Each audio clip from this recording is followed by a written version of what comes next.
یہی شہید رب کے راستے میں جان دینے والا شہید جب جنت میں جائے گا تو رب کی بارگاہ میں عرض کرے گا کہ مالک و مولا مجھے تیری جنت میں مزہ نہیں آیا، جنت میں مزہ نہیں آیا۔ آپ یہاں گلگت سوات میں چلے جائیں، مری میں چلے جائیں، کسی خوبصورت پارک میں چلے جائیں تو دیکھنے والا وہاں کے حسن میں ایسا مدہوش ہوتا ہے کہ گھر آ کر کئی ہفتے کئی مہینے لوگوں کو باتیں بتاتا رہتا ہے کہ واہ واہ وہاں میں نے بڑا سبزہ دیکھا، وہاں پہاڑوں کا حسن دیکھا، وہاں جھیلیں دیکھی، دریا دیکھے، سمندر دیکھے، ایسی مستی چاہتی ہے کہ ان باتوں کو نہیں بھولتا۔ تو رب کے راستے میں کٹنے والا شہید ہونے والا جب جنت میں جائے گا تو رب کی بارگاہ میں عرض کرے گا کہ مالک و مولا مجھے تیری جنت میں مزہ نہیں آیا۔ رب فرمائے گا کہ اے میرے راستے میں جان دینے والے، اے میرے راستے میں شہید ہونے والے، اے میرے راستے میں جان کا نذرانہ پیش کرنے والے، تجھے یہاں جس چیز کی کمی ہے، جس چیز کی تم تمنا کرو گے، خواہش کرو گے، وہ چیز یہاں موجود ہے۔ وہ عرض کرے گا کہ مالک و مولا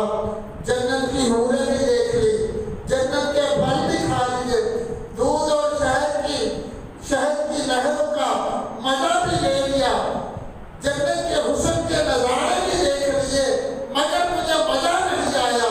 مزہ جو تھا وہ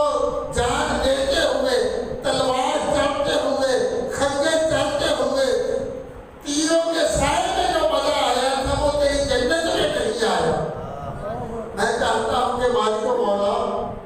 پھر تو مجھے دنیا میں بھیج دے، پھر دشمن کی تلواریں ہو، دشمن کے تیر چلے، دشمن کا خنجر چلے، دشمن کے گھوڑے کے ٹانپوں کے نیچے مجھے روندا جائے،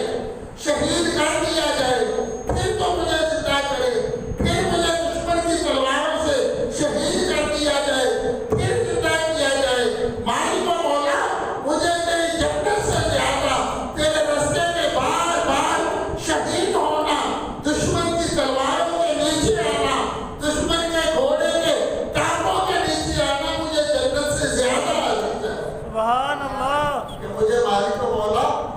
جو مزہ، جو لذت، جو سرور تیرے راستے میں شہید ہونے میں آیا تھا وہ تیری جنت میں نہیں آیا، وہ نہ تیری جنت کی نعمتوں میں آیا، نہ حور و قصور میں آیا، نہ دودھ اور شہد کی نہروں میں آیا، نہ پھلوں میں آیا۔ جو مزہ تلواروں کے سائے میں تھا،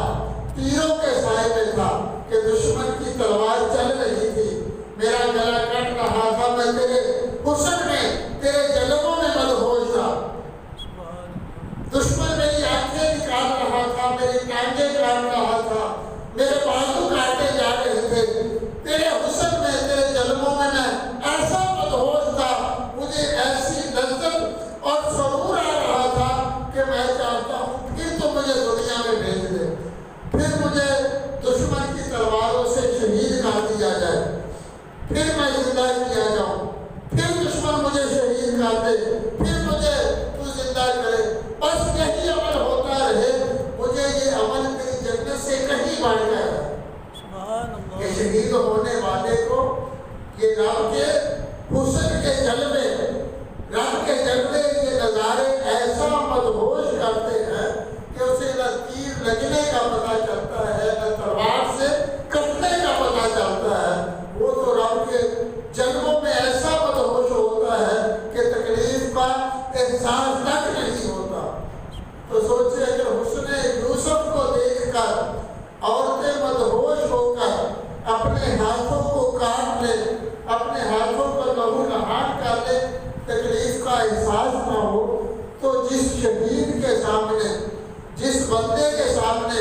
حسن یوسف کو پیدا کرنے والا رب نظر آ رہا ہو، جو آنکھیں حسن یوسف کو بنانے والے کا نظارہ کر رہی ہوں، اس کو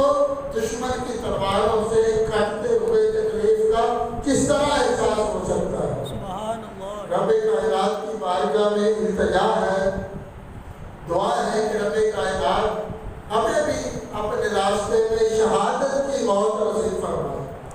پھر وہی شہادت اجل حضور کے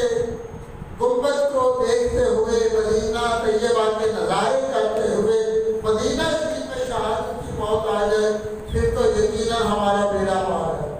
رب سے دعا مانگا کرے کہ مرنا تو ہے، ایک نہ ایک دن موت تو آئی ہے۔ گلی کوچے میں ایڑیاں گوڈے رگڑتے ہوئے بھی آئے گی، ہسپتال کے بستر پر آئے گی، کھاتے